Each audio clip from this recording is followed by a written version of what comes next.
What up, everybody? All right, let's see here. I want to make sure you guys could see the slideshow of images. It's exactly why I go with this. Wait, hold on. Options spacebar. Ta-da!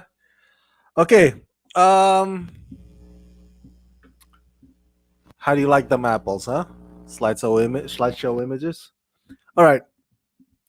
I'm here to talk to you guys about today's all new episode of Star Trek Picard. Actually, it aired last night, midnight, but dude, I couldn't stay up, bro. I couldn't stay up. I managed to stay up for like 5 episodes prior to this, but last night I was like by 10:30, I was knocked out. I was like, I crashed early last night. I just couldn't keep my eyes open. I was like, oh, a couple more hours, gonna watch Picard. But I don't know, man. Something, I guess I was too exhausted. But anyway, I digress. So I finally got to watch it just now, and I liked it. I know I say that about all episodes of Star Trek Picard so far. Um, but this one is really suspenseful, and the plot thickens. I was like, oh my god, it's the wheels are turning, and slowly but surely, and then of course the nostalgia aspects. It was like filled to the brim with all nostalgia of Picard, Locutus, and assimilation, Borg. And I was like, oh, take me back, take me back, take me back. What a great episode. What a good episode. So let's break it down here. By the way, just want to make sure that we are still live. Okay, we are still live. Okay, good. Option command. All right. Let me see what I've on my note. Okay, so Elnor. I want to talk a bit about Elnor. I know that in the previous episodes, they kind of made him out to be sort of like a village idiot, like an ignorant fool who just can't keep up.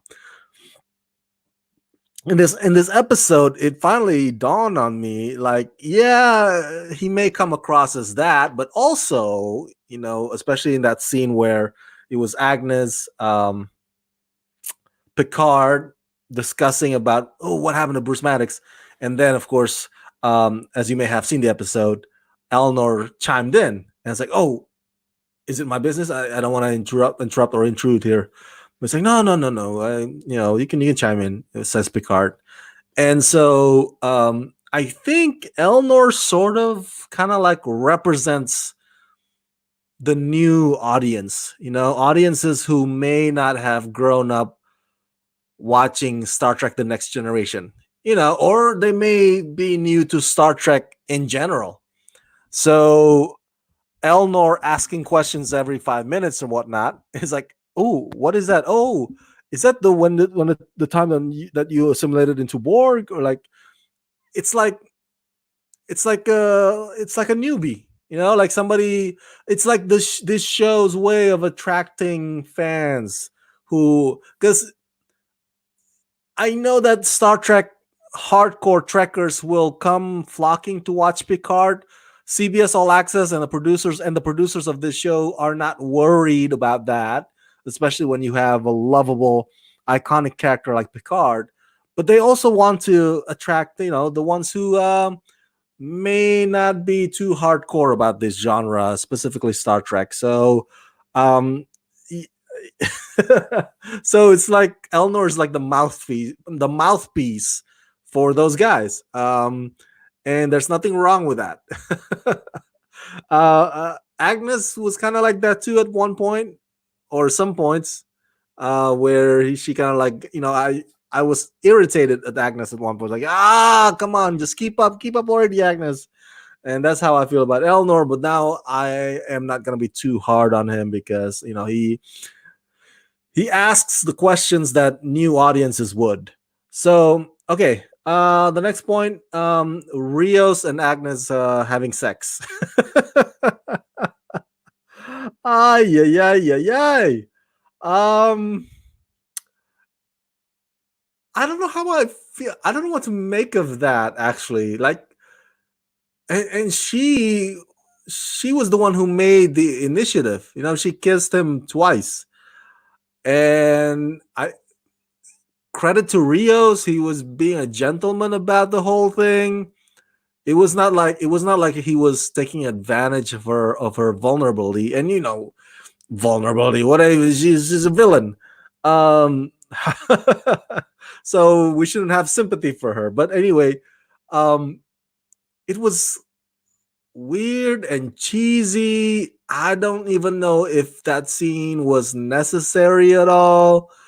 And then, of course, it led to uh, Elnor sensing, like, when he said, like, "Oh, I sense tension between the two." Yeah, it's not a good pun. Nobody's laughing. It just, I don't know. I think the episode could have done without that whole um obvious obvious attempt uh to sexualize Rios, if you will. um because it's just, and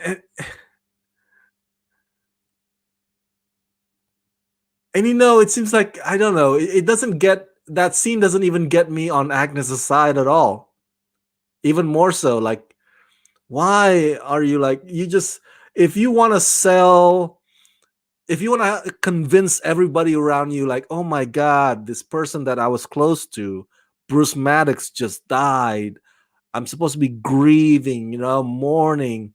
If you want to sell that to the people around you, having sex with a captain, or even kissing him, like, that's not a good way to sell it. That's not a good way of selling it. So, to end on that note, it was cheesy. The episode could have done without that scene. Let's see what else here I have on my note. Okay, Rafi's function. Obviously, Rafi is still shaken from last week when her son pretty much didn't want anything to do with her. And in this episode, she's pretty wasted, shit faced, because that's one of the things people do when they want to try to forget their sorrow and despair. Um, but one of the things that she managed to do, even when she was vaping and drunk, was that she managed to connect with the Federation in order to kind of help Jean-Luc Picard to get on board the Borg cube, or I guess they call it now the Borg Reclamation Project. Um, what's the word? There's a word. There's a term that they use it. Anyway, if you know, let me know in the comment section below. But anyway, so I told you in previous reviews, or last week, I was wondering what Rafi's function is, because you have the captain, Rios, you have the scientist slash doctor, Agnes, you have the muscle, right, Elnor. What does Rafi do? What does Rafi do? And now we see Rafi is like the, I guess you could call it the Riker, right, Commander Riker of this show. And she was part of the Federation, so she still has connections. So we get to see what Rafi does, or one of the things that Rafi, or what Rafi brings to the table. We get to see that in this episode. And sadly, unfortunately, though, the her connection at the end of that communication, she said, like, you know what, Rafi, this will be my very final favor for you. So don't ever call me again. Which I'm sure it hurts. Not as hurtful, or not as painful as being disowned by your own son, but it's still kind of like, oh, see, Picard, the things that I do for you, Picard. I even lose my friends because of you. I lose my friends in the Federation because of you, Picard. Okay. So yeah, that's what Rafi does, and I'm sure we'll get to see more of that skill set. Of course, last week we also get to see one of the other things that she could do, which is to coordinate a con. All right, so let's get to the main event.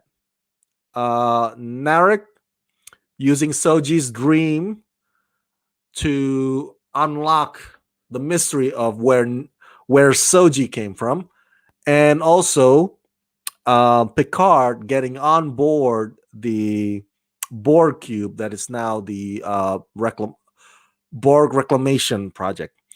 And it was, I mentioned to you guys, I think in episode one or episode two, maybe episode two, I was like, what's going on with all these Romulans and these Borgs? Like, are they planning something or planning to make a payback, a revenge story? And apparently, for the part of Hugh, um, Hugh's part is that he's the director of this project that undo that yeah, the word is undo it, right? The project, what it does is it undo, or it undoes, is that an English language? But it reverse, let's use that, it reverses the Borg assimilation. um and that's fascinating. So Picard gets to see in this episode how it works, the results, and you see some of the people that have been reclaimed, I guess you could say. And even though it's not 100%, you know, but you could tell that they're really happy. Like, even though they're like, oh, a part of my face is not what it used to be. But it's like, I'm not, I'm a former Borg, not assimilated. So they take comfort in that. There's something sweet and nice about that whole segment. It's like, oh, that's cool.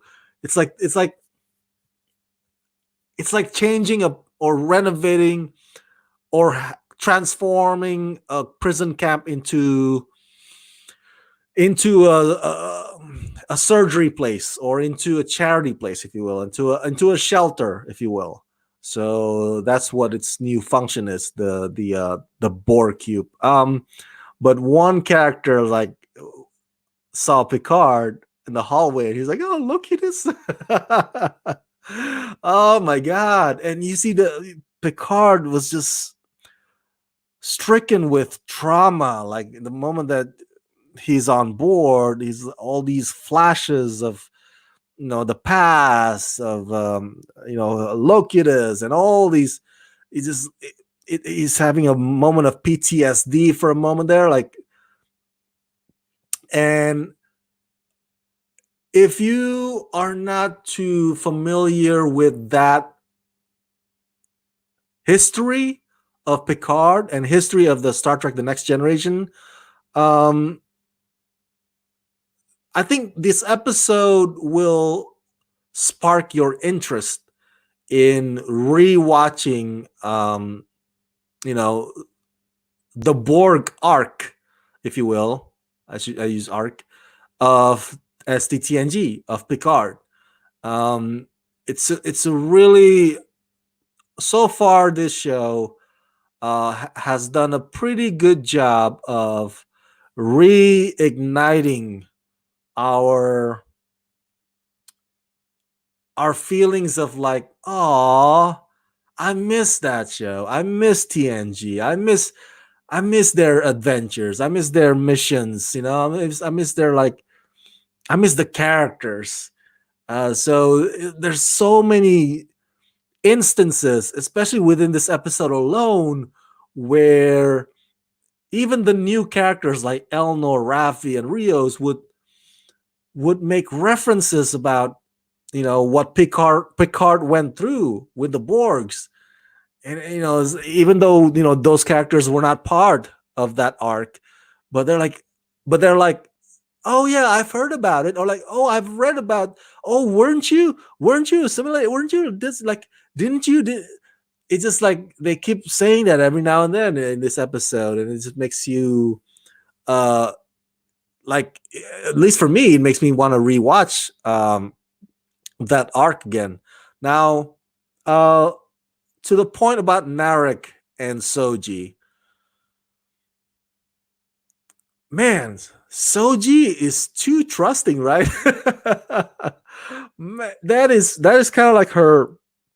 You can say it's her endearing quality, but at the same time, it's also her blind spot. Like, really, you can't see that this guy's manipulating you.